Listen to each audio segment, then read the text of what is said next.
Today, we're going to unpack 10 powerful lessons that could literally change everything for you financially. And to make sure this all actually sticks, we're going to break it down into a really simple 3-pillar framework. It's all about going from just thinking about money to actually doing something with it.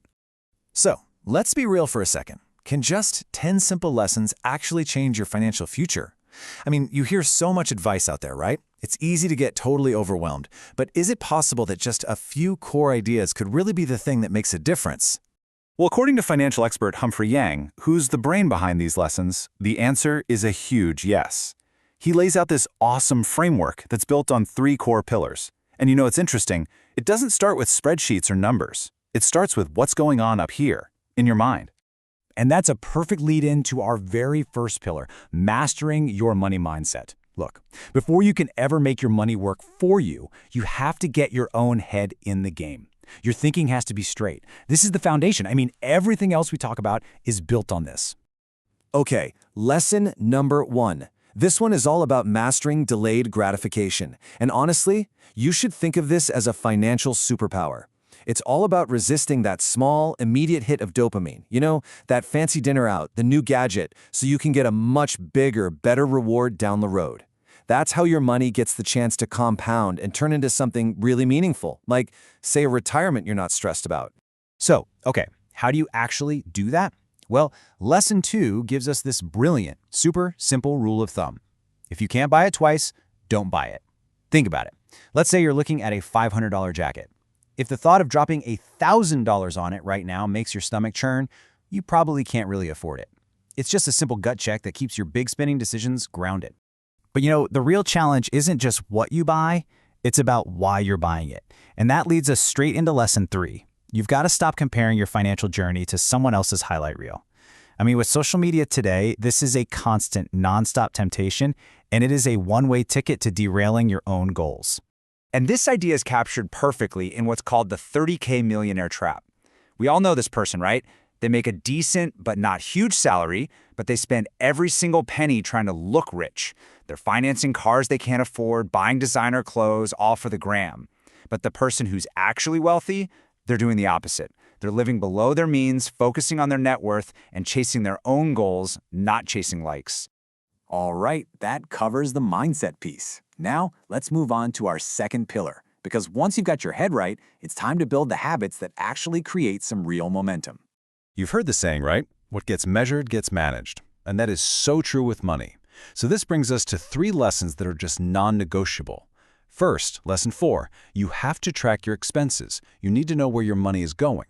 Then, lesson 5, track your savings rate. That's just the percentage of your income that you actually get to keep. And finally, lesson 6, track your net worth. That's your big picture scoreboard for your financial health.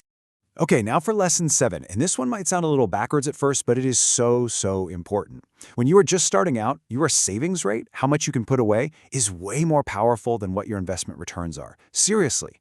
In the beginning, the money you put in is doing all the heavy lifting. And check this out, this chart just drives that point right home. To get to your very first $100,000, a whopping 77% of that is probably going to come directly from your own savings. The market gains? Yeah, they're just the icing on the cake at this point. All the hard work, all the friction is right at the beginning. If you can push through that, it pays off big time later. Okay, on to pillar number 3. So you've got the mindset down, you're building the right habits. Now what? Now you need a strategy. And the absolute key here is to keep it simple. And this is lesson 8. You need to completely forget the idea that you have to be some kind of Wall Street genius to invest. The best strategy for most people is simple and passive. You're not trying to outsmart the market. Your goal is just to be in the market consistently over the long haul. In fact, trying to get too clever is where a lot of people go wrong. A super common mistake is buying like a dozen different ETFs, thinking, wow, look how diversified I am. But then you look under the hood and they're all holding the exact same big stocks. All you've done is create overlap and make things way more complicated than they need to be. Remember, more is not always better. So what's the secret sauce then? Well, that leads us right to lesson 9, and it's a big one. The single most powerful variable in your success as an investor isn't picking the perfect stock. It's not timing the market. It's simply time. How long you stay in the game is what matters most, period. And this timeline just illustrates that power perfectly. Look, if you're only invested for 5 years, yeah, there's a chance you could lose money. But stretch that out to 10 years, the risk goes down. Stretch it to 15, it goes way down. And if you look at holding for 20 years or more, historically, your chances of actually losing money drop to pretty much zero. The author Morgan Housel summarized this perfectly. He said the goal is to earn average returns for an above-average period of time. It's not about being a genius for 1 year. It's about just being a pretty good, consistent investor for decades. That's how real wealth is built. All right, all of this brings us to our 10th and final lesson. And honestly, this might be the most important one of them all. Because after you've learned the mindset, built the habits, and picked a strategy, you have to make it your own. See, every single person has a different personal risk profile. Your age, how much you make, what your goals are, even your personality. All of that determines how you should approach your money. What works for your best friend or some random person on the internet is not necessarily the right move for you. So the big takeaway here is this. Use advice like this as inspiration. Use it as a starting point to get you thinking.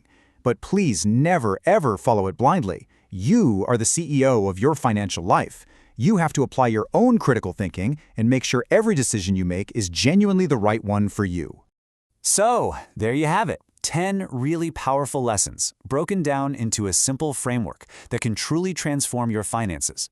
The only question left is, which one are you going to put into practice first?